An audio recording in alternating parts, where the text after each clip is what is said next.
Good afternoon, everyone.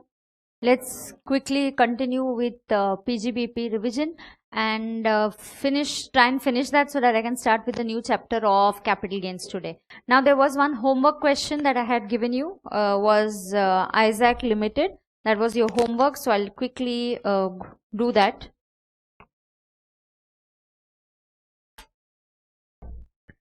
So, NP is given.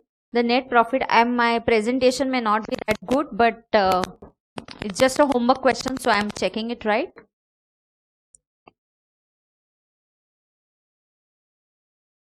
Yeah, so how much is the NP? NP is 15,25,890.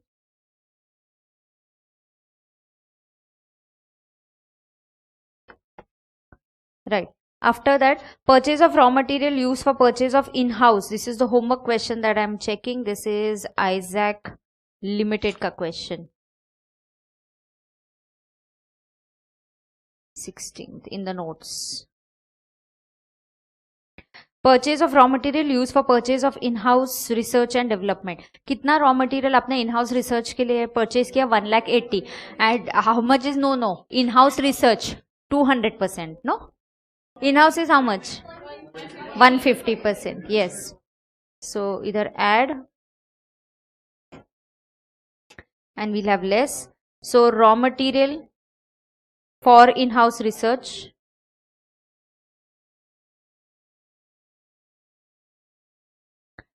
How much is allowable? 150% of 180. So that comes to how much? 2 lakh? 2,70,000. 270 is allowable under section 35. है ना? लेकिन how much it has accountant debited? 180. So you have to debit additional 90,000. तो debit करना मतलब profit से less करना. तो यहाँ पे होगा less 90,000. This is under section of course 35. Purchase price of an asset for in-house research and development wrongly debited to profit and loss account. एक है land. So land has been wrongly debited. Is it correct that it is wrongly debited? नहीं करना, it's wrongly. So is it wrongly debited? Yes, it is wrongly debited. So it should not be debited. So if it is not to be debited, so you will have to add it back. Cost of land is never going to be allowable. So 1, cost of land, not allowable. 5 lakhs. ऊपर नीचे हो गए क्या marks? बाद में building का क्या cost है? 3 lakhs. Building is going to be allowable. Yes. How much is allowable? 100%. तो कितना डेबिटेड है? 100%. तो हमें कुछ करने की जरूरत नहीं है. जितना अलावेबल है उतना ही डेबिटेड है. तो अकाउंटेंट ने जो भी किया वो सही किया. बराबर. Expenditure incurred on notified agricultural extension project. Now notified agricultural extension project पे कितना अलावेबल होता है? 150%. डेबिटेड कितना है? 1,50,000. तो इसका अलावेबल होने वाला है. ये सेक्शन याद आ रहा है क्या किसी को? 35 CCD. हाँ, exam 35 CC triple C, sorry 35 triple C agricultural and CCD is skill development. Okay, so allowable expenditure for agri extension project. जरा मुझे बताना. 150% ऑफ 1,50,000. 225. अकाउंटेंट तुमने कितना डेबिट किया है? This is 35 triple C. तुमने 150 डेबिट किया और कितना डेबिट करना चाहिए था? 75. तो डेबिट करना है मतलब प्रॉफिट से लेस करना है. तो less 75,000. Expenditure on notified skill development. Again purchase of land. कुछ भी हो जाए, purchase of land is not going to be allowable. Purchase of land कभी भी अलाउ होगा क्या? बिल्कुल नहीं अलाउ होगा. तो वो तो ऐड ही करना पड़ेगा. सो purchase of land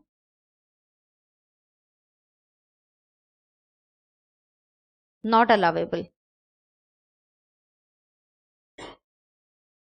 2 lakhs. Then comes expenditure for training, for expenditure on training for skill development. 2,50,000. Skill development again कितना allowable होता है? 150%. Correct. So third one यहाँ पे allowable expenditure skill development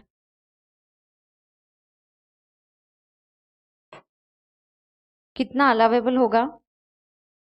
150% of 2,50,000 that is how much? 3,75,000। Accountant तुमने कितना debit किया? 250। और कितना डेबिट करना चाहिए और एडिशनल? 125। तो डेबिट करना मतलब प्रॉफिट में से लेस करना, so that is 1,25,000।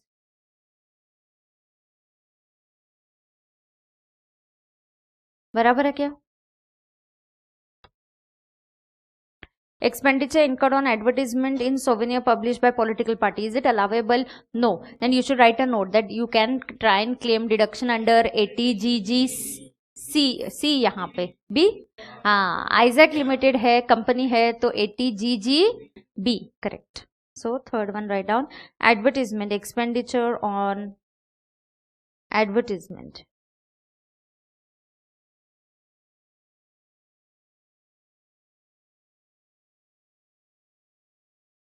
Souvenir published by political party. कर दो, एडलेस करके क्या आ रहा है आपका?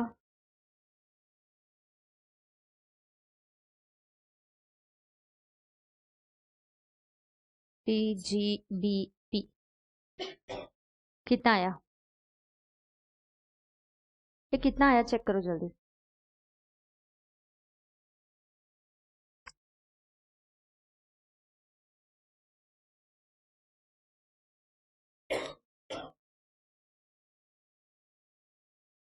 $20,10,890. What note are you going to write?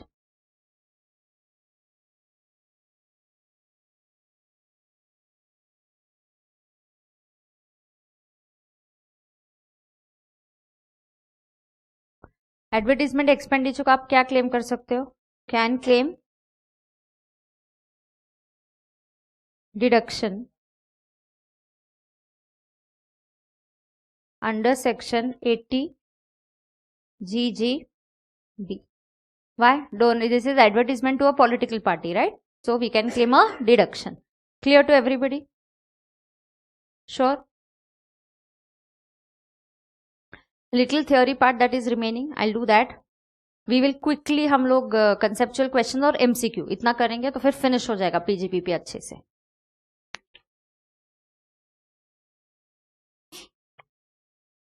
विचार काय किस में रे? कौन सा 75 ऐड किया ना मैंने?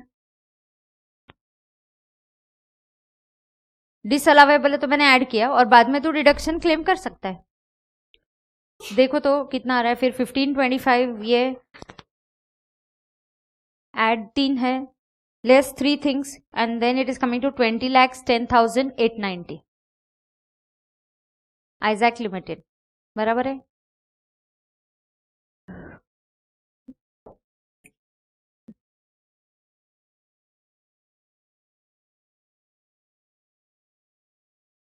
डन है. हाँ, I'll go ahead.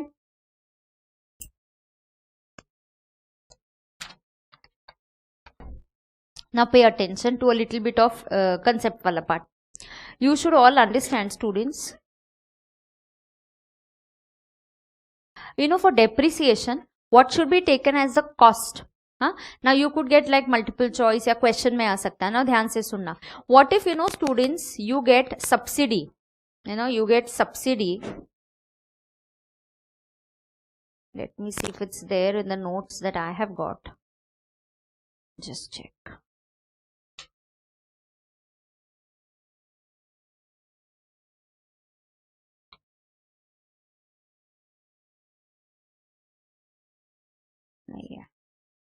नहीं है ठीक है कोई बात नहीं. Okay listen now pay attention. If I get a subsidy for fixed asset, what will you do while determining its cost of fixed asset? क्या पकड़ेंगे while calculating depreciation? Like you get a subsidy means the actual cost of plant and machinery is 2 lakhs. Actual cost of plant and machinery is how much? 2 lakhs. Out of this 2 lakhs, government give you a subsidy of 50,000. तो आपने पहले 2 लाख का खर्चा किया, total machinery 2 lakh की है, government ने बाद में आपको रीइंबर्स किया, आपको subsidy the of 50,000. Why? Because government has given subsidy for certain kind of machineries, or you come in some scheme of the government, you get a subsidy. What will be your treatment of this subsidy? So you received subsidy of 50,000. Now when I calculate depreciation, what should I take as the cost of plant and machinery? 1,50,000. Perfect. Cost of plant and machinery will be 1,50,000. There is a specific section, 43 section here, which tells us what should be the cost of fixed assets. So I have discussed it. अगर किसी को अपने notes अगर आपने carry किए होंगे तो page 161 देख लेना, blank है वो, हमने वहाँ table बनाया है. So I am referring to that table. हाँ, 161 पेज पे है क्या? रफली वो होना चाहिए अपना ब्लैंक पेज जो हमने यूज किया है. So I have given it to you in the notes itself. Now this is what I'm discussing. Now this becomes important because multiple choices there, so you need to know this, right? Now if you get a subsidy, the subsidy cost has to be, बनाया ना table दिख रहा है, मिला ना सबको? हाँ, तो subsidy cost has to be reduced from your cost of asset. So you should reduce the subsidy cost. Okay, so your cost of plant and machinery for the purpose of income tax purpose will become 1,50,000. ये एक. दूसरा, अगर आपने payment करते वक्त 10,000 के ऊपर का पेमेंट किया है, payment in excess of 10,000,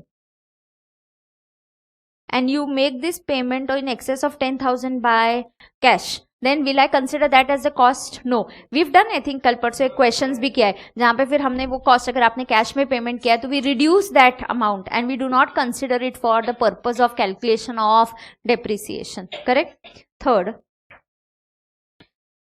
this is an amendment that has come. Inventory, you know na, inventory getting converted into a capital asset. On conversion क्या होगा? On conversion FMV will be your business income. हाँ, अगर आपने आपका ही construct किया हुआ जो stock in trade में शॉप था, आपके ऑफिस के लिए यूज किया, अभी ये जो ऑफिस है, हाँ, ये जो ऑफिस आपने खुद के बिजनेस के लिए यूज करना चालू किया, can you claim depreciation? Yes. For claiming depreciation, what will be the cost of this asset? Cost of the asset is equal to FMV. So inventory gets converted and then you want to claim depreciation, then what is the cost of that? The cost will be the FMV as on the date of conversion, the same FMV that was treated as your business income. Okay. Building, now ये बहुत important है, हमने इसके ऊपर अलग problem भी किया हुआ है. Now a building is used for personal use and later on it was introduced in business. Immovable asset, immovable asset अगर है, property है, it was used personal use के लिए and then it was introduced into business. When you do so, you will have to introduce in the business at WDV. Notional depreciation will have to be calculated. Yes. And हमने पता है कौन सा example किया है, ये provision other assets के लिए एप्लीकेबल नहीं है. जैसे we did a question where there is a car, हाँ, उसने कार, अभी भी इस रिविजन बैच में भी वो है that a car is there and that car has been purchase for 5,25,000 and then after 2 years और some days you introduce it in business, business के लिए यूज करते हो, then in the books that car will be introduced at 5,25,000 and this same question is there in the module also.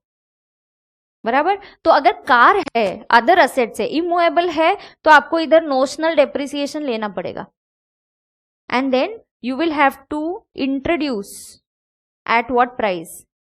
Introduce it at WDV.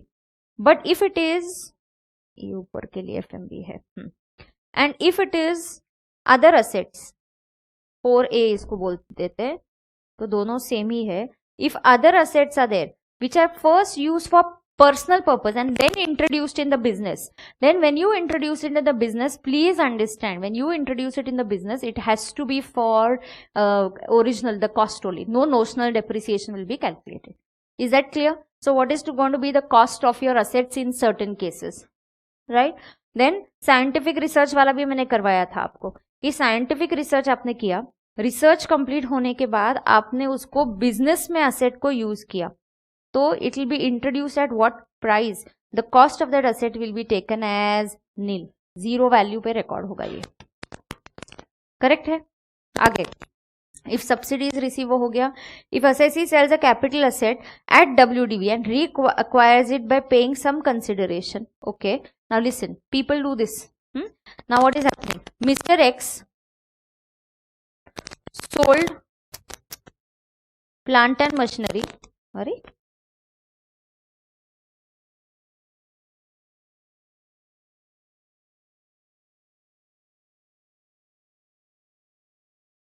Listen. While selling, I sell it at WDV. Huh? So I sell the plant and machinery at WDV. Say its WDV was 12 lakhs. But while buying it, I buy it for 20 lakhs. Why I must have done that? To claim higher depreciation. I will say, look, आज books में क्या value है इसकी? 12 lakh. I will sell it at 12 lakh. 12 lakh की चीज 12 लाख में बेची, कोई गेन नहीं, कुछ नहीं. But I'll buy it from you after 6 months, and that time I'll buy it at 20 lakhs. Actually, your cost is how much? 20 lakhs. But we'll not consider 20 lakhs for your WDV or depreciation calculation. Here it is your WDV or the price that you have paid, whichever is lower. AO, assessing officer, has been given a right to treat it like this. Because you're doing it very clearly with the intention of claiming high depreciation. अपने पास जो asset है वो बेचो. ऐसे बहुत सारे situations है. I've covered the important ones, the ones that are covered in module. इस तरह के बहुत सारे प्रोविजंस होते हैं जहां पे टैक्स की चोरी पकड़ने के लिए ऐसे प्रोविजंस बनाए जाते हैं. बराबर है क्या? ठीक है. So here X sold the plant and machinery at WDV which is 12 lakhs, reacquired it at 20 lakhs. 20 lakh में खरीदा. अब उसको लग रहा है, वो बहुत खुश है कि 20 लाख पे डेप्रिसिएशन मिलने वाला है. Tell him sorry, it's not going to happen. You are going to be able to claim depreciation only on 12 lakhs. समझ में आ रहा है? हाँ. So what will be the cost of plant and machinery? It will be 12 lakhs or 20 lakhs, whichever is lower, and that is going to be 12 lakhs. तो जैसे कि जैसे 12 लाख से ही स्टार्ट करना पड़ेगा आगे. तुम्हें लग रहा है बीच में 20 लाख का तुम्हें बेनिफिट मिल जाएगा, तो सॉरी, वो बेनिफिट तुमको नहीं मिलेगा. डन है क्या? पक्का? हाँ. एक और चीज ना, ठीक है, ये था. Okay. Do you know electricity generating assets electricity generating companies have a benefit of claim, they have an option of claiming depreciation either at WDV or SLM. Now listen carefully. In income tax only understands WDV. हाँ, तुमने accounts में अलग अलग methods of depreciation सीखे, कोई उसमें अपने को यहाँ पे यूज नहीं है उसका. ठीक है. तो इनकम टैक्स क्या बोलता है? We understand only WDV, we understand only block of assets, we understand a group, and we have given you the rate. At that rate calculate साल आधा या पूरा depreciation. ऐसा. Only electricity generating companies have an option to choose depreciation either at SLM or WDV. To choose depreciation at SLM or WDV. Sometimes SLM becomes better for them. जल्दी जल्दी उनके यहाँ machinery बहुत ज्यादा रहता है, तो जल्दी जल्दी वो क्लेम कर सकते हैं. So electricity generating companies have an option of claiming depreciation on SLM और WDV. इन्हीं इलेक्ट्रिसिटी जनरेटिंग कंपनीज को एक और बेनिफिट दिया है. Now what is that benefit? Listen.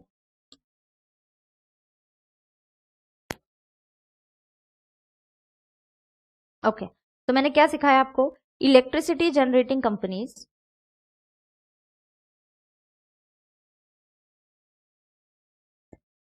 अच्छा, they can't keep on changing the option every year. एक ही बार बिगनिंग में फर्स्ट टाइम डेप्रिसिएशन क्लेम करते वक्त ही चूज करना है आइदर SLM और WDV. स्टूडेंट्स, SLM या WDV दोनों के रेट्स अलग अलग है, इनकम टैक्स में दिए गए. Normally electricity generating companies prefer SLM. Straight line ना 10 साल में ही हो जाता है. अगर 10% भी रेट ऑफ डेप्रिसिएशन पकड़ा तो over 10 years straight you get it. And WDV written down value पर निकालोगे, it takes a longer time. And SLM के rates also good, so electricity generating companies go by SLM mostly. Okay.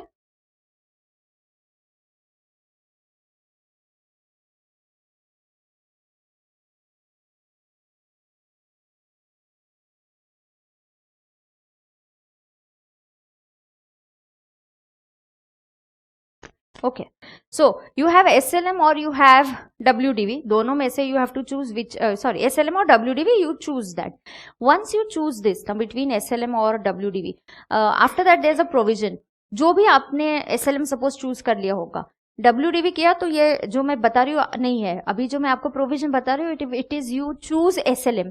आपने SLM choose किया तो जो भी आपका machinery का कॉस्ट होगा, ओके 1 लाख, सपोज आपने उसके ऊपर डेप्रीसिएशन माइनस कर दिया 10,000, तो आपको WDV आपका कितना आ गया 90,000।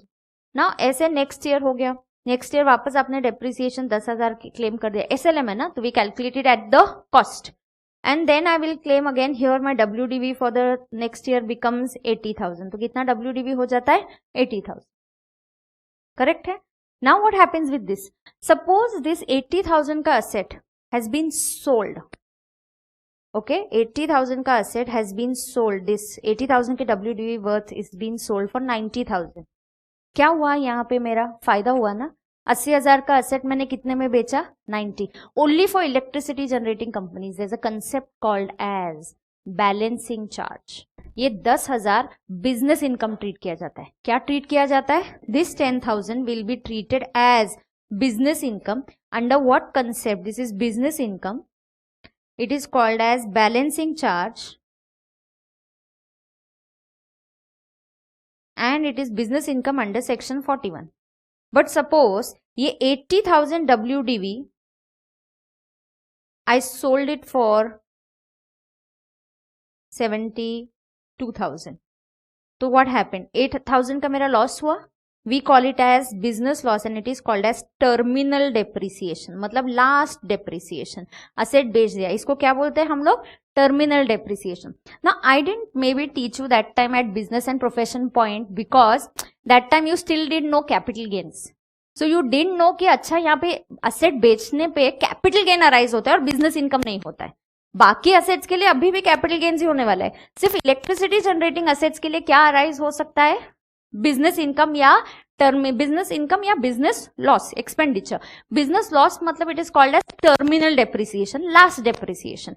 This happens when you sell the asset. This concept of balancing charge और terminal depreciation is applicable, balancing charge और terminal depreciation is applicable when first year में ये असेट नहीं बेचा होगा तो, मतलब अगर फर्स्ट ईयर में अपने एसेट खरीदा और उसी ईयर में बेच दिया तो फिर टर्मिनल डेप्रिसिएशन और बिजनेस लॉस या बिजनेस इनकम नहीं आएगा। तो फर्स्ट ईयर को छोड़ के आपने आगे कभी भी बेचा, then you have a concept of terminal depreciation and balancing charge. Cut it short, come to a summary, simple thing. Is this provision that I taught you of balancing charge and terminal depreciation applicable for all assessees? No, it is applicable to electricity generating company. Normally electricity, what is so special about electricity generating companies? They have an option of choosing between SLM and WDV. So they have an option of choosing between SLM and WDV. Now if they have chosen SLM, then what happens? SLM अगर choose किया रहेगा तो जो भी है उनका जो WDV आ रहा है at the end, उससे अगर ज्यादा, जैसे मैंने बोला 80,000 का asset आपने 90 में बेचा तो 10,000 को क्या बोलते हैं हम लोग? Balancing charge. And what happens like WDV is 80 but you sold it for 72,000, so you made a loss of 8,000। तुरंत उसको कैपिटल लॉस नहीं ट्रीट करते, that 8,000 is called as terminal depreciation and it is treated as a allowable business expenditure. इसके ऊपर एक MCQ भी है, MCQ book में भी है, मॉड्यूल के इसमें भी MCQ है, so we'll read it, that time you will understand it. समझ में आया? Terminal depreciation and balancing charge. Balancing charge is income, terminal depreciation, depreciation is a खर्चा, टर्मिनल का मतलब क्या होता है? Last depreciation. लास्ट क्यों है? क्योंकि बेच दिया से, इसलिए टर्मिनल डेप्रिसिएशन। समझा क्या? सबको समझा?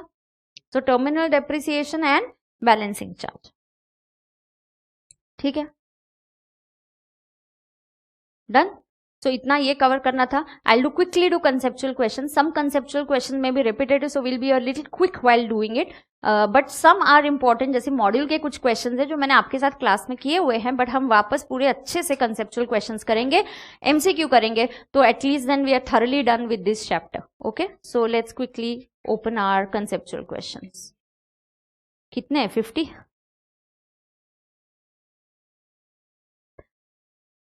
अगर आपके पास सेल्फ इवैल्यूएशन बुक होगा तो, अगर नहीं किया होगा तो उधर ही कर दो।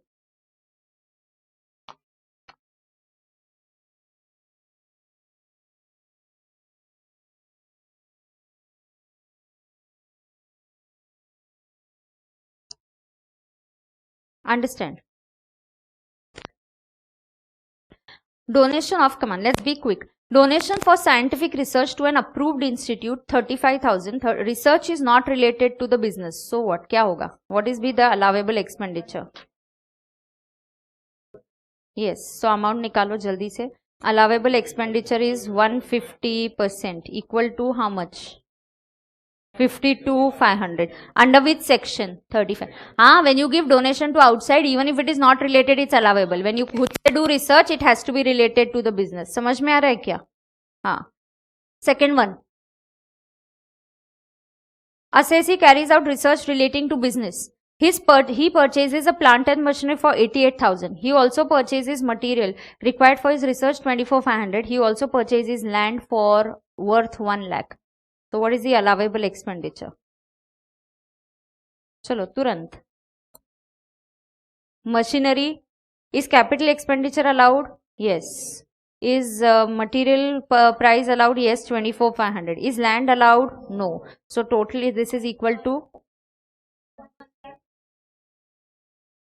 1,12,500. अलग अलग अमाउंट्स क्यों बता रहे हो सब लोग? 150% कहाँ आएगा?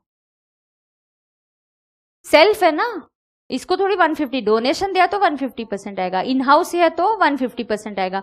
नहीं तो यहाँ पे थोड़ी आने वाला है. इन हाउस और इसके लिए आने वाला है ना. Do you understand? Are you all understanding that? Yes. So it is only for own business के लिए है तो जितना 100% is allowable. Correct. After that, assume in the above case research is not related to the business of the assessee, is not related to the business, then allowable expenditure will be 0. When you carry out research on your own, it should be related to your business. So allowable expenditure will be 0. Because it is not related to your business, allowable expenditure कितना हो जाएगा? 0. What is the rate of additional depreciation? 20% of the cost of the plant and machinery and 35% in case of 4 states. Notified areas of 4 states. Then, X Limited carries out in-house research. It is approved by the prescribed authority. Rupees 30,000 on plant and machinery and 12,000 on material. Rupees 1 lakh is the cost of land and 2 lakhs is cost of building. Now, what is this? Is this in-house research? Yes. So come on, calculate in-house research. Assessee is a company, in-house research words है तो उसके provisions use होंगे.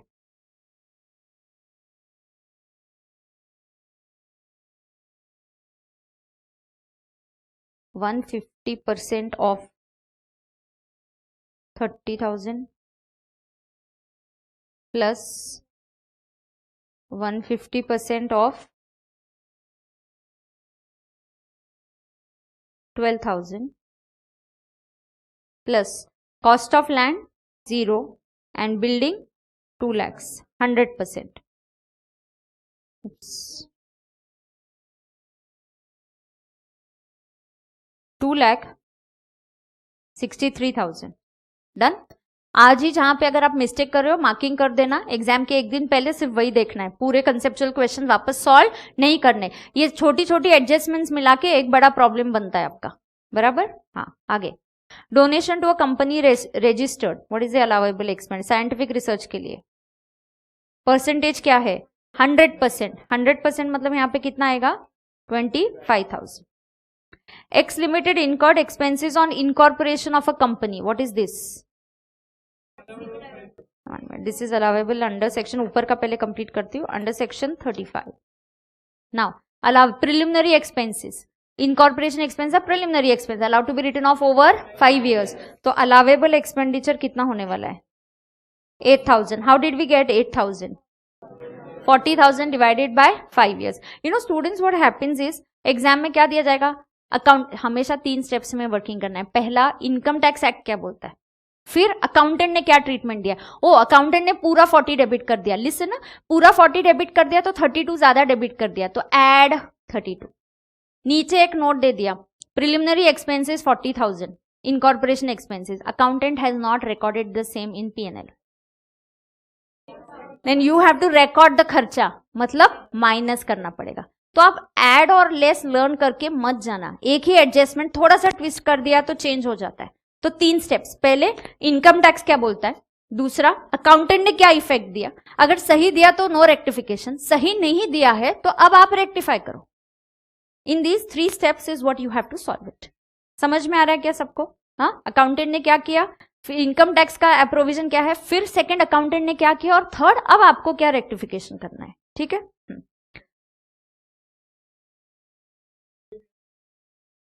Same, 5 years.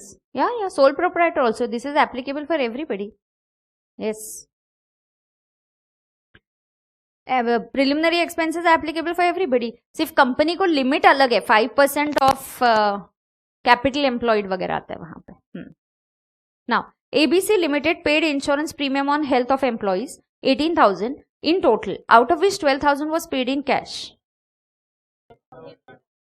Allowable expenditure कितना होगा? 6,000, because staff के लिए अगर आपने प्रीमियम इसमें कैश में पे किया तो it is not allowable. ABC Limited collected 34,000 as employees contribution to PF.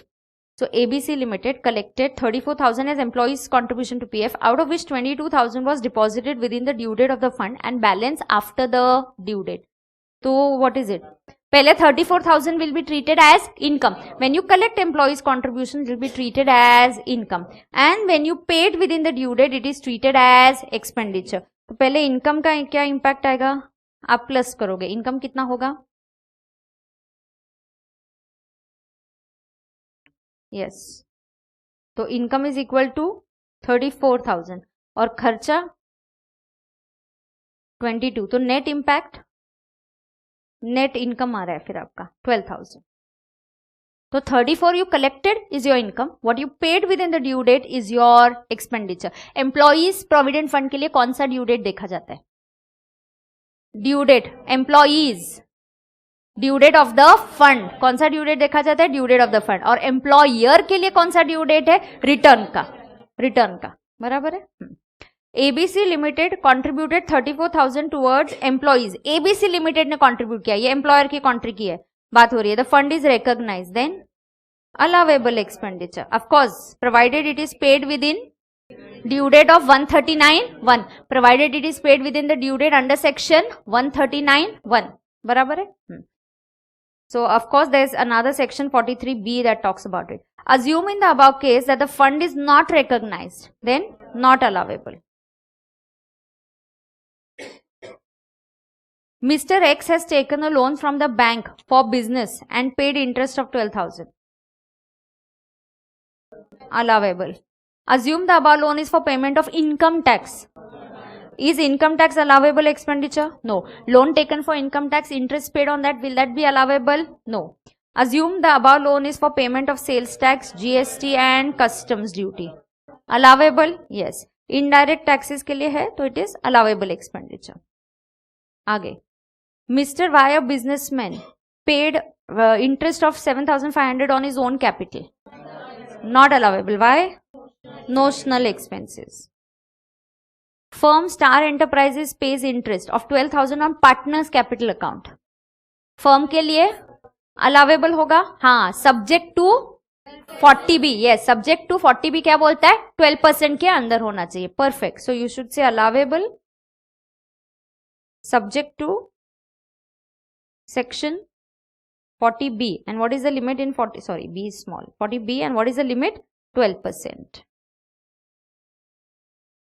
Sorry. XYZ Limited has taken a loan for purchase of plant and machinery. It paid 14,600 till the date the machinery was put to use. Till the date the machinery is put to use. Your AS16.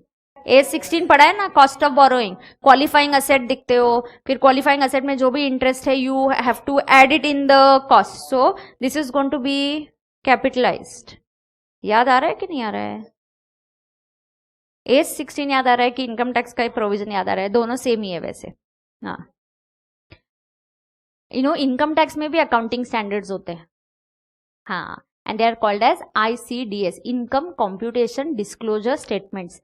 Profits and gains of business and profession में ideally you have to learn that ICDS, but आपके syllabus से वो निकाल दिया है. तो there is accounting standards of income tax, then there is a comparison कि accounting standard companies, accounting के लिए क्या अकाउंटिंग स्टैंडर्ड्स है और इनकम के लिए, इनकम के कंप्यूटेशन के लिए ICDS है. समझा क्या? तो you have to do a comparison between ICDS and the accounting standards, and SOTI का working happens as per ICDS, accounting happens as per accounting standards. So there are these different things. A businessman wrote off 13,000 as bad debts in the books of accounts. He also made a provision for bad debts of 5,600. चलो बताओ क्या होगा? Allowable expenditure क्या है?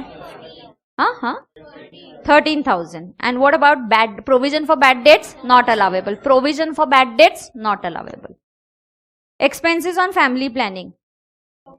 Allowable only to corporate assessee. याद रखना ये. Spelling mistake जाने दो अभी.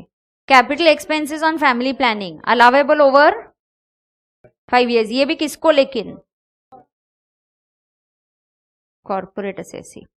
Securities transaction tax paid allowable expenditure. अच्छा, लेकिन यही एसटीटी कैपिटल गेन्स में आया तो नॉट अलावेबल. कैपिटल गेन्स का फॉर्मेट होता है ना, sale consideration less index cost less improvement less expenses on transfer. तो एक्सपेंसेस ऑन ट्रांसफर में एसटीटी नहीं आता है.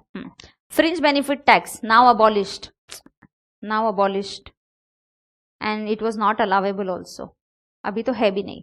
Income tax section not allowable. What is the section? 40 small a, not allowable under section 40 small a. Advance tax not allowable.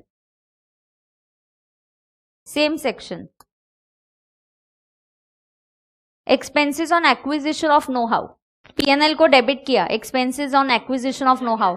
Capital expenses and claim depreciation. Know how is a intangible asset. You should claim depreciation eight 25%. yes, so this is capital expenses not allowable. तो क्या करना पड़ेगा? Depreciation eight 25%. Done. बराबर. Payment of dividend and dividend tax not allowable. Correct. A company page dividend distribution tax. It's appropriation of profit. Share holders को आप profit distribute किया तो उनका शेयर दे रहे हो, ये खर्चा नहीं है. एप्रोप्रिएट कर रहे हो आप प्रॉफिट को. Okay, distributing, it's not expenses. Penalty for evasion and contravention of law not allowable. अच्छा, अगर पेनल्टी है, कॉम्पनसेटरी पेनल्टी है, जैसे रिटर्न लेट हो गया वगैरह, ऐसा एक नोट मॉडल में था, मैंने डिस्कस किया आपके साथ, then that becomes allowable. Compensatory penalty है, जैसे लेट फीस वगैरह है, तो वो अलावेबल. Penalty in ordinary course of business allowable expenditure. If firm, okay, firm का बुक प्रॉफिट और रेम्यूनरेशन निकालो, वर्किंग करो 28 का.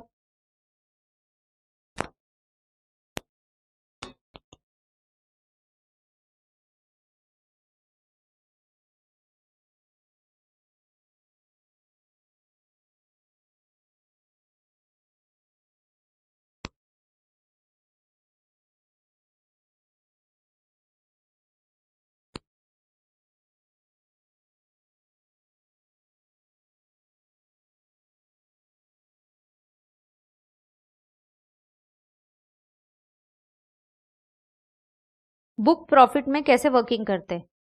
5,60,000 is the book profit. So first 3 lakhs कितना है? फर्स्ट 3 lakhs का 90% और 150 whichever is higher. So 90% और 150 whichever is higher. So what is obviously higher? 270. Balance 260 का 60% निकालो. 126 नहीं, कितना? 156. क्या? 60%.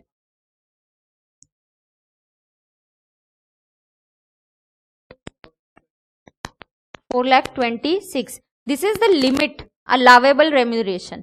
ये लिमिट है up to 4,26,000 is the limit given under 40B. बराबर. एक्चुअल रेम्यूनरेशन कितना है? 3,50,000. Is it within the limit? Yes. So is that going to be allowable? Yes, it is going to be allowable. Then is 350 going to be allowable? Yes. ये जो होता है ना students, इसको क्या बोलते हैं? ये है लिमिट आपका. This is a limit. If you are within the limit, then we don't have any problem. So up to that limit, it is an allowable expenditure. Correct है क्या? हाँ. तो how much is allowable remuneration?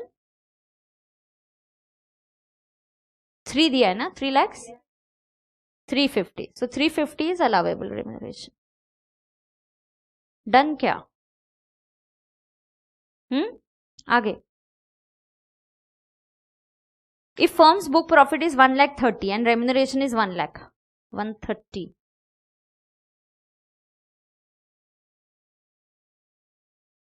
So first 1,30,000 पे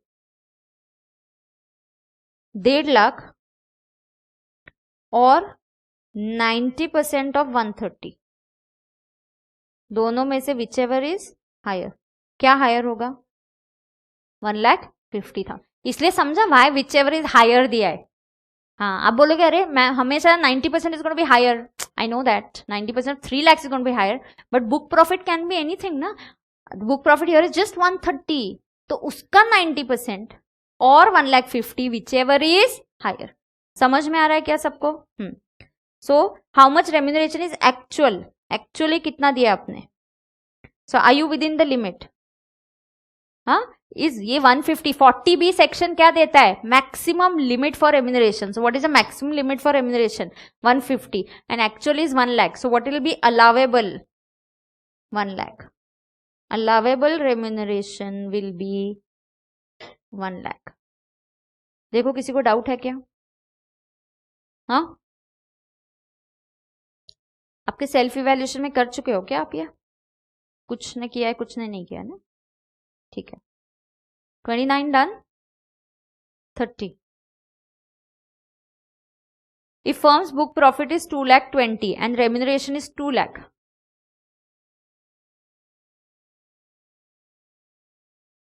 ए book profit by the way कैसे निकालते हैं? How do you calculate book profit? Net profit as per PNL, add less all adjustment जो करते हो वो करने का, सारी एडजस्टमेंट, इंटरेस्ट का भी एडजस्टमेंट कर देने का, और जितना रेम्यूनरेशन है पूरा ऐड करो. अरे रेम्यूनरेशन देने के पहले हमको प्रॉफिट तो पता चलने दो, तो जितना डेबिट किया उतना ऐड बैक कर दो और फिर बुक प्रॉफिट निकालो. और उसके बाद फर्स्ट 3 lakhs, नेक्स्ट का 60%, ऐसे वर्किंग करना पड़ेगा. So book profit is 220. Then on 2,20,000, 150 और 90% of 220. What is higher? 198. So 198 is the limit. Maximum this much remuneration is allowed to be given to working partners as per the Income Tax Act. और actual remuneration कितना है? Oh, तो allowable कितना होगा? Did you cross the limit? Yes. So Income Tax will say sorry. Allowable remuneration is equal to 1,98,000. बराबर है क्या? समझ में आ रहा है सबको? Are you all understanding this? Okay. Construction of school building done है ना सबका? किसी को नोट करना है क्या ये? 28, 29 and 30.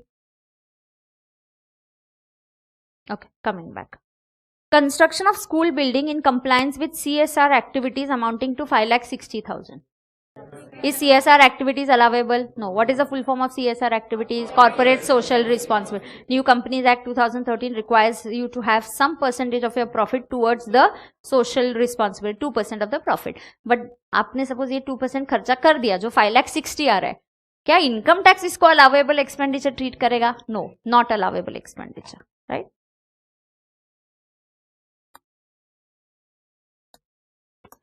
Purchase of building for setting up a warehousing facility for storage of food grains amounting to 4,50,000. No, it is a capital expenditure, but in this case it's allowable because it's a specified business. 35 AD वाला business है. Warehousing of agri produce, warehousing of sugar. This is and 35 AD वाला business है. तो this expenditure is allowable. हाँ, it is allowable. Capital expenditure ना. allowable expenditure under section 35 AD. Allowable expenditure under section 35 AD. Interest on loan paid, ये पक्का समझा ना ये आपको? हाँ, अच्छा ये स्टोरेज ऑफ फूड ग्रेन्स नहीं होता, जस्ट एनी जनरल बिजनेस तो कैपिटलाइज करते and then you would have claim depreciation at 10% building पे. Interest on loan paid to x a resident 50,000 on which tax has not been deducted, so there will be disallowable expenditure. कितना? 15,000 ना. How did I get that? 30% of the 50,000. 30% of 50,000. 40 small है. Payments without TDS और TDS not paid. इधर सुनो, TDS के लिए भी time limit क्या है पेमेंट का? रिटर्न की ड्यू डेट. एम्प्लॉयर की कंट्री के लिए पेमेंट का ड्यू डेट क्या है? रिटर्न की ड्यू डेट. सिर्फ किसके कंट्री के लिए? Employee. Month two month fund की ड्यू डेट होती है ना, वो होता है. एम्प्लॉय के पैसे फंड के ड्यू डेट में डालना ही पड़ेगा. रिटर्न तक कौन रुकेगा? उसका इंटरेस्ट का नुकसान हो रहा है. लॉजिक समझो. एम्प्लॉय के लिए मंथ टू मंथ फंड की ड्यू डेट, एम्प्लॉयर के लिए, टीडीएस के लिए, 43B के लिए कब तक पेमेंट कर सकते हो? 139(1) रिटर्न वाला due date. Sales tax of X limited 50,000 was outstanding on 31/3/2019, was paid on 8th May 2019. Allowable or not allowable? Allowable expenditure, fully allowable. No disallowance. 50,000 will become allowable. What is the reason it is allowable? Paid within due date. कैसे पता चला due date? Company X limited due date क्या है? 30th सितंबर, और आपने 8 मई को पे कर दिया, तो it is allowable expenditure. This is an allowable expenditure. Bonus to employee for the year was 60,000 was paid as follows. 15 जुलाई को 2018 को 25, फिर 25 और दिसंबर 10,000. ड्यू डेट 30th सितंबर है, तो क्या होगा? 25,000 अलावेबल. ये 25,000 अलावेबल. दिसंबर वाला not allowable because due date क्या है? 30th सितंबर. ये सेक्शन कौन सा है? 43B. सेक्शन कौन सा है? 43B. Pay within the due date. You have to pay within the due date. समझ में आ रहा है क्या सबको? पक्का? हाँ.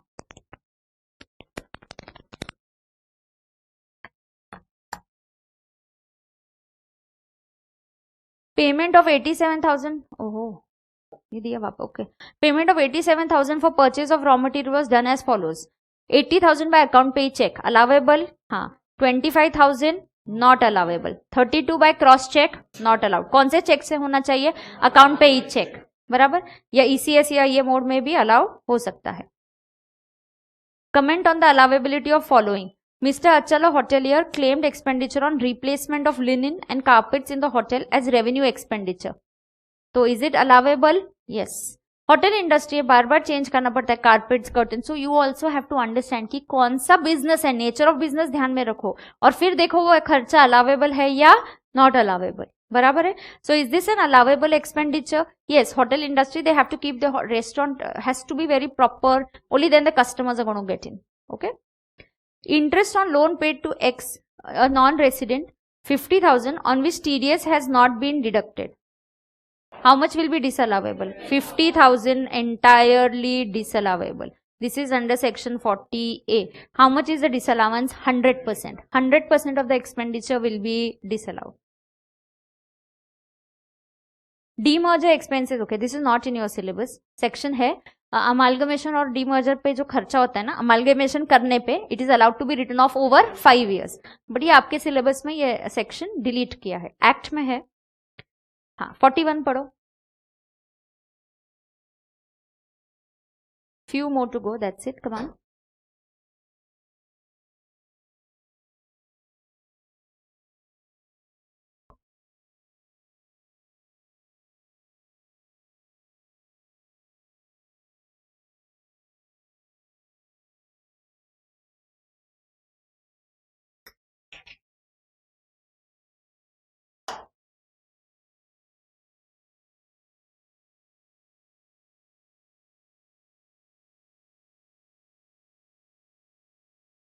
क्या है आपका answer?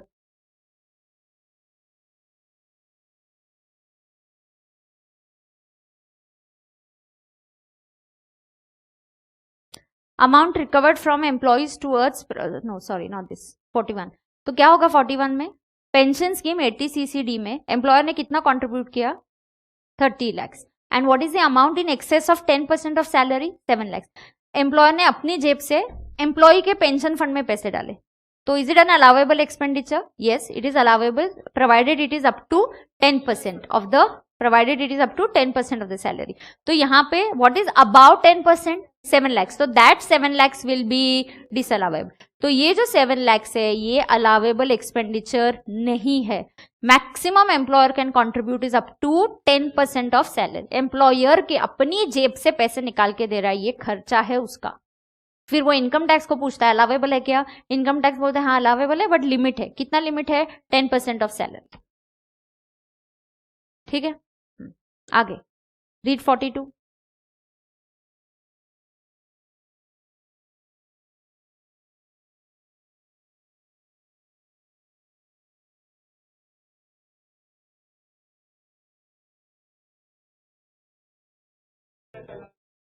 $7 lakh allowable.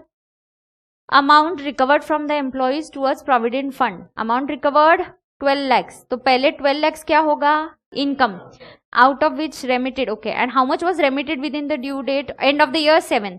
oh, and balance was remitted before the due date of the return। नहीं, फिर we assume that ये जो 7 lakhs आपने remit किया, this is allowable, it is remitted within the due date of the fund। तो पहले 12 lakh income, फिर 7 लाख खर्चा, तो नेट इनकम 5 लाख। करेक्ट, समझा क्या 42? हाँ, तो 42 में क्या होगा? पहले 12 lakhs विल बी इनकम, क्यों? कलेक्टेड। फिर एक्सपेंडिचर कितना होगा? अच्छा, what but is the question clear? No, but this is the way the question is in the module, so I have taken it just the same way. So this is how ICMA frame it, so we can't help it. So you will have to understand कि 7 lakh is remitted during the year, we are going to assume it is remitted within the due date of the fund, और बचा हुआ जो है 5 लाख तो वो due date के बाद हुआ है रेमिट, तो this is we are going to treat it as disallowable expenditure. तो नेट ये इनकम बन जाता है स्टूडेंट्स। जब ये इनकम बन जाता है मतलब इन शॉर्ट इनडायरेक्टली आपने 5 लाख क्या करना है? एड बैक करना है। दोनों इंपैक्ट नहीं दे तो भी चलता है, अगर एग्जाम में प्रॉब्लम आया डायरेक्टली से 5 लाख ऐड किया तो भी चलेगा, और ये इनकम भी ट्रीट करना है। नहीं, इनकम ट्रीट करने के बाद वाला नेट इंपैक्ट है 5 lakh is your income, additional 5 lakh पे कंपनी को टैक्स पे करना पड़ेगा, एड बैक होगा वो। समझ में आ रहा है क्या सबको? आगे 42 के बाद tax on non monetary perquisites, tax on non monetary perquisites to the provided to the employees borne by the employer 4,50,000। company employer paid tax on non-monetary perquisites given to the employees. Is it allowable expenditure or disallowable? Disallowable. It is disallowable expenditure under which section? 40 small a. Yes, so it's a disallowable expenditure under section 40 small a. बराबर है? Come on, next. How many more? Yeah, okay. Capital gain. Now listen. Capital gain, not capital gain, sorry. Gain due to change in the rate of exchange of foreign currency 1 lakh related to import of machinery. The machinery was acquired 2 years ago and put to regular use since then. Now, did you make a gain due to foreign currency fluctuation? आपने जब bill record किया रहेगा dollars में, you must have said कि dollars में 10 lakh dollar देने का है, but rupee maybe became strong and then you ended up giving only 9 lakh. तो आपका 1 लाख का अपने बुक्स में दिख रहा है कि आपको 10 lakhs पे करना है, बट यू पे हाउ मच? Only 9 lakhs। तो आपका 1 लाख का फायदा हुआ। दैट फायदा of 1 lakh has to be reduced from cost of plant and machinery and then you should claim depreciation. ये भी सारे ये जो है ये आपके मॉड्यूल के ही क्वेश्चंस हैं। तो 1 lakh ट्रू ऑफ फॉल्स या ऐसे दिए हुए एडजस्टमेंट से, तो I have tried, I have covered it all. So please understand this 1 lakh, you can note it down. 1 lakh will be reduced from the cost of plant and machinery. 1 lakh will be reduced from the cost of plant and machinery while claiming depreciation. अभी 46 answer बिना देख के I don't know लिखा हुआ है आपके यहाँ। आप बता सकते हो तो बताओ, इसके ऊपर बहुत डिस्कशन किया था एक बार, तो अब कर देख लेते हैं एक बार।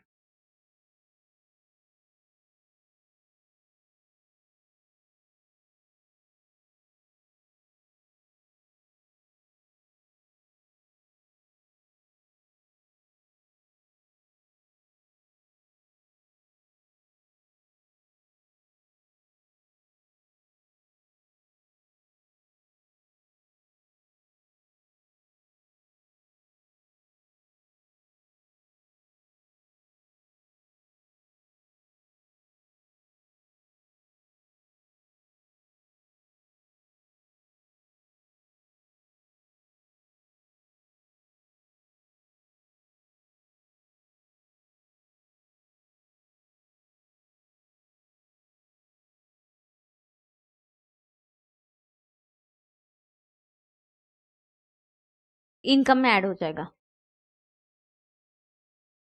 करेक्ट। हाँ, अभी लोग क्या करते हैं सुनो, मैंने ईयर 1 में this is going to be added in your income. आपने पेमेंट कैसे किया है ये 25,000 का? क्रॉस चेक से नहीं, हाँ क्रॉस चेक से किया। नो लिसन, सी ये भी मॉड्यूल का ही क्वेश्चन है, सुनो। ईयर 1 में आपने 25,000 का प्रोविजन किया। कितने अमाउंट का प्रोविजन किया? 25,000। पेमेंट किया क्या? प्रोविजन किया। प्रोविजन किया मतलब हाँ, salary, suppose salary account debit to salary payable, है ना? पेमेंट किया क्या? नहीं। तो अकाउंटेंट को, इनकम टैक्स ऑफिसर को चांस ही नहीं मिला देखने का कि तुम पेमेंट कैसे कर रहे हो, कैश से कर रहे हो, चेक से कर रहे हो, 20,000 के ऊपर है। अभी आप क्या करते हो, ईयर 2 में आप बोलते जाने दो, अभी किसको पता चलेगा, खर्चा तो लास्ट ईयर में क्लेम कर दिया। अभी इस 25,000 का पेमेंट हम कैश से कर देते। 25,000 का पेमेंट हम कैसे कर देंगे? कैश से या क्रॉस चेक से। So next year you make payment and you do not follow the rules of 48(3). So next year when you make the payment and you do not follow the rules of 48(3), 25,000 जैसे आपने अगर cross check से पे कर दिया तो please understand this becomes a disallowable expenditure. In short, technically it's a disallowable expenditure, but technically I can't say disallowable expenditure क्योंकि खर्चा पीएनएल को आया ही नहीं। क्यों नहीं आया? क्योंकि इसका प्रोविजन बना था। तो इस साल जब आप पेमेंट करते हो तो एंट्री क्या पास करते हो? See here you have done the entry salary to salary payable. Next year when you make the payment you say salary payable to bank. तो टेक्निकली इट्स नॉट अ खर्चा this year, so you can't say it's disallowable expenditure. For us it is disallowable expenditure. In short it is going to be treated as your income. Disallowable खर्चा मतलब तुम add ही करते हो, add किया मतलब income ही हो जाता है। इन शॉर्ट हमको उस पर टैक्स चाहिए। समझा क्या? पक्का? So either directly salary to cash किया रहता तो डिसअलावेबल, प्रोविजन किया, नेक्स्ट ईयर पेमेंट किया, फिर भी पनिशमेंट। हम 48(3) पीछा नहीं छोड़ने वाला है। तुम कैश में पेमेंट करो, चेक से करो, वो year on year it's going to keep following you. Provision आज किया, it's going to wait 2 years के बाद it's going to come and ask you how did you make the payment of this provision, was it by cash? Yes, disallow that expenditure. समझा क्या? जिस year payment किया उस year disallow हो जाएगा। Done है क्या? समझा ना? हाँ। 47. Is it mandatory to claim depreciation? Yes, there's a Supreme Court judgment which simply says it's not your choice कि नहीं इस साल है ना मुझे प्रॉफिट ज्यादा दिखाना है तो I don't want depre. No, you don't have a choice. There is a supreme court judgment that you have to claim depreciation. Depreciation का कोई चॉइस नहीं है, एक साल क्लेम करो, एक साल नहीं क्लेम करो, आपकी मर्जी से नहीं चलता है। Claiming of depreciation is mandatory. हाँ, क्यों है? बिकॉज खर्चा है एक्चुअली, आपको क्लेम करना है, नहीं तो आप उसको प्रॉफिट एडजस्टमेंट करोगे। आपको ज्यादा प्रॉफिट चाहिए तो इस साल आपका प्रॉफिट कम हो गया है, बाकी का लॉस आ रहा है तो आप नहीं क्लेम करते, और नेक्स्ट ईयर फिर आपको WDV ज्यादा, आपको ज्यादा डेप्रिसिएशन मिलेगा, उस साल आपका खर्चा। ऐसा नहीं, proportionately, correctly you should bifurcate it. You will have to claim depreciation. Mediclaim premium paid by Mediclaim premium paid to GIC by Mr. Lokesh for his employees. Mediclaim premium paid by the employee is a allowable expenditure. Only cash में रहेगा तो disallowable. 35 DDA VRS का compensation क्या होता है? VRS का compensation is allowed to be written off over a period of 5 years. So 49 का answer क्या होगा? It is gonna be allowable expenditure over 5 years. बराबर है क्या?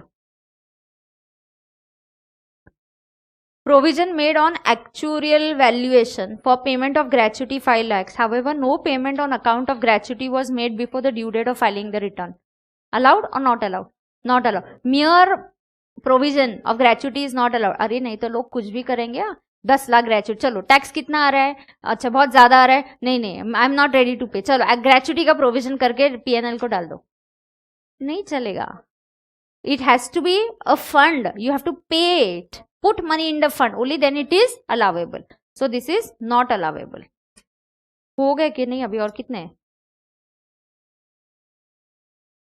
Okay. Purchase of oil seeds of 50,000 in cash from a farmer on a banking day. banking day पे लेकिन farmer है. Yes, this is an allowable expenditure. Tax on वापस आ गया. Non monetary module में 2 बार covered है. देखो, tax on non monetary perquisite provided to an employ 20,000 disallowable expenditure for the employer. This is under section 40A. Tax paid on non monetary perquisite is not an allowable expenditure. Payment of 50,000 by using credit card for fire insurance allowable. 50,000 है फिर भी allowable क्या? हाँ, ECS, debit card, credit card, NEFT, RTGS, all these are allowed. Salary payment of 2 lakhs outside India by a company without deducting tax at source. Yes, 100% disallowable. And do you know this is a permanent disallowable? Yes, disallowable expenditure is equal to 2 lakhs. Payment made in cash rupees 30,000 to a transporter in a day for carriage of goods. Allowable. Why? Yes. Payment to transporter 35 का limit है. Done क्या? Great. Open your MCQ का अगर book लाए हो तो मैं आपके साथ सेक्शन A फिनिश कर रही हूँ. मॉड्यूल के सारे MCQs I am solving. Every chapter I am doing. So I will solve the first 10 MCQs here जो मॉड्यूल में कवर्ड है. तो MCQ बुक में से हम कर रहे हैं solve. 10 minutes it will take, just 5 to 7 minutes it will take, and then we'll be done. What's the page number? Can you tell me your question number? You know my book MCQ is divided into 2 sections. Section A is for module questions and section B is the additional questions. If you don't get time to solve so many, amendments वाले star mark किए हुए questions है वो तो पक्का करके ही जाना है आपको.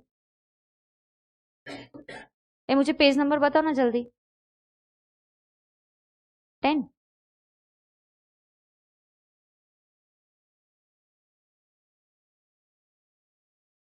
Yeah. So 51. Come on, read it. Question number 51 from our MCQ book. We are going to do it now.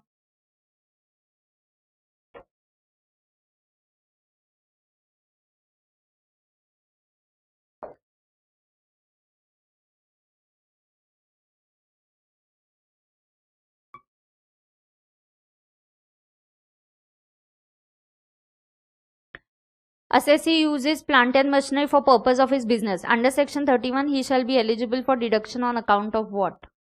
Both capital and capital खर्चा अलाउ होता है क्या? नहीं. So which? It is only going to be current.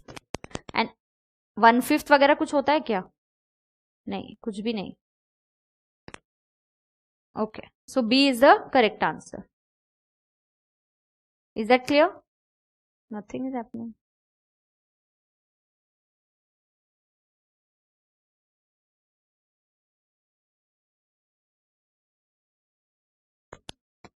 Nothing is happening. Okay. So B is the correct answer, right? 52. Read this carefully now. ये अभी सिखाया था मैंने, टर्मिनल और बैलेंस चार्ज. करो 52. This is the only one concept, otherwise there is nothing else. This was like missed out, no? Electricity charging SLM 120. The WDV at the beginning is 135 and it sold it for 120. तो 15,000 का क्या बोलेंगे? Terminal depreciation. Yes, so the correct answer is A. Neel 2 minute रुको.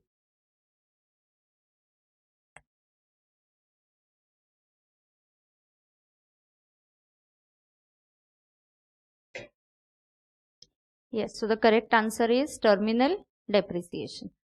And इसका correct answer क्या था? B. Read the C. 53. Next one. Mr. X acquires an asset which was previously used for scientific research for 275. The actual cost will be nil. Very good. A Limited has an unabsorbed depreciation of 4,50,000 for PY 1819. This can be carried forward for maximum. और आगे का देखो ना क्या है. And set off against business income. Set off against any head of income. Set off against any head of income except salary. That's a correct. समझा क्या? C correct होगा but D is a more correct answer. हाँ तो फिर wrong आ जाएगा तुमको. हाँ अच्छे से चूज करके आना. 55. X, a retailer, acquired furniture on 10th May 2018 for 10,000 in cash and for 15,000 and 20 what 10,000 cash, 15 and 20,000 by bearer check and account pay check. Depreciation allowable will be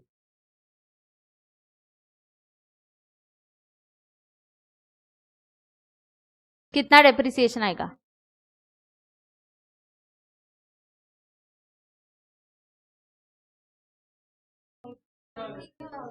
मेरा नहीं आ रहा है 3,000. मुझे नहीं आ रहा है 3,000. बेरर चेक 15,000 से अलाउड है क्या? नहीं. और 10,000 अलाउड है क्या? हाँ बिकॉज इट इज एग्जैक्टली 10,000. सो वो 10,000 भी अलाउड है और 20,000 भी अलाउड है. टोटल कॉस्ट 30 पे 10%. अच्छा मैंने अगर थोड़ा सा डेट चेंज कर दिया तो उतना अलर्ट रहना. 25 मई की जगह पे 15 मई की जगह पे 15 दिसंबर कर दिया तो हाफ लेना. हाँ so be very careful while you are solving. You have to be alert in the exam. Okay yes. So correct answer is 3,000. बराबर क्या? चलो 56. XYZ Limited incurred capital expenditure of 1,50,000 on 1st April 2018 for acquisition. See? हाँ क्या 5 years में नहीं right of होता क्या? नहीं बिल्कुल नहीं. करेक्ट. 44 AE अमेंडमेंट वाला है. इसको पहले अमेंडमेंट स्टार मार्क कर दो. इसको स्टार मार्क करो. अमेंडमेंट है 44 AE is important. 3 he amendments हुए ना. ये बिजनेस प्रोफेशन में कितनी अमेंडमेंट्स है? 3. सेक्शन 28 43 CA जहां पे वो इमूवेबल प्रॉपर्टी है ना 5% वाला 105 एंड 44 AE. यस तो रीड करो क्या करेक्ट आंसर देखो. 7,500 1,000 per ton.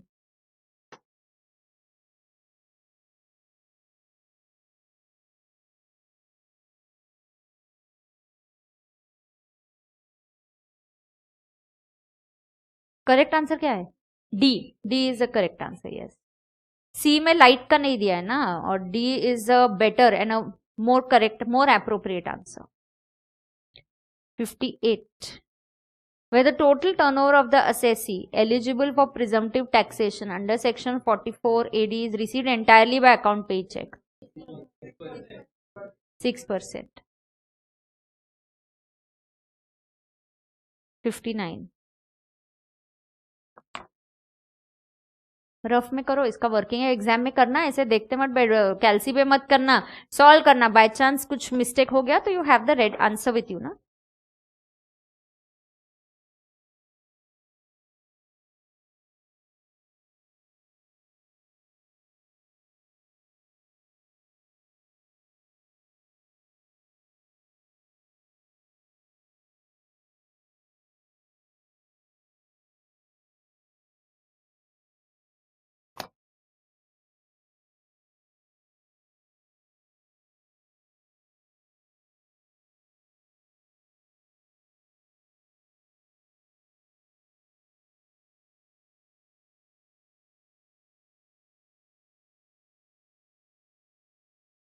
क्या आंसर आ रहा है तुम्हारा?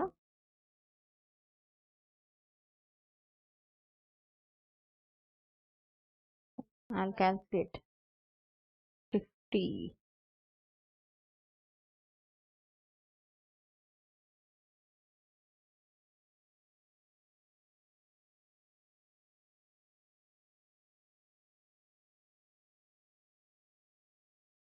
नहीं आ रहा है मेरा, कुछ और आ रहा है क्या? I am getting different. What are you all getting?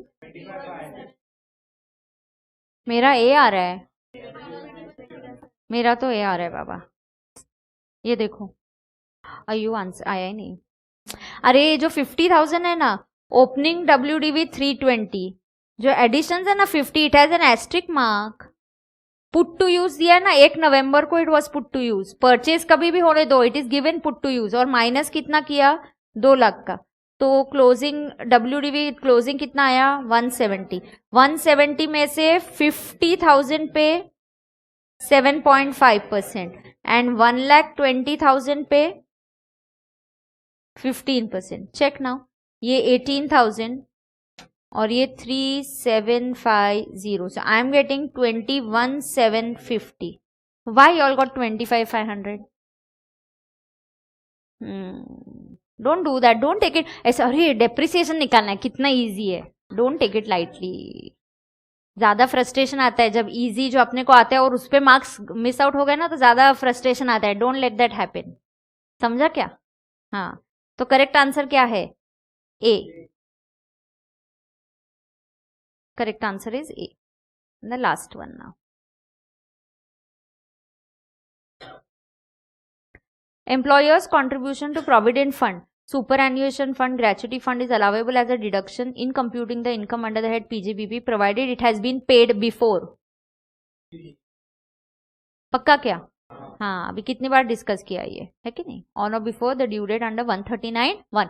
और इसकी जगह अगर एम्प्लॉइज फंड होता तो ऑन और before the due date of the fund, that staff welfare fund. बराबर है. ये जो सारे होते हैं ना, ग्रेच्युटी, PF, ये सारे फंड्स जो होते हैं ना, इनको क्या बोलते हैं? Superannuation. ये क्या बोलते हैं? Staff welfare fund. इससे किसका फायदा होता है? स्टाफ का. That is why they are called as staff welfare fund. Is that clear to everybody? Sure? Anybody having any problem? No? Moving ahead. So done. We are done with profits and gains of business and profession. I'll continue immediately with capital gains. Or you want a break now and then non-stop capital gains? हाँ. Take a break. 2 minutes break. हाँ, 2 minutes break. चलो जल्दी.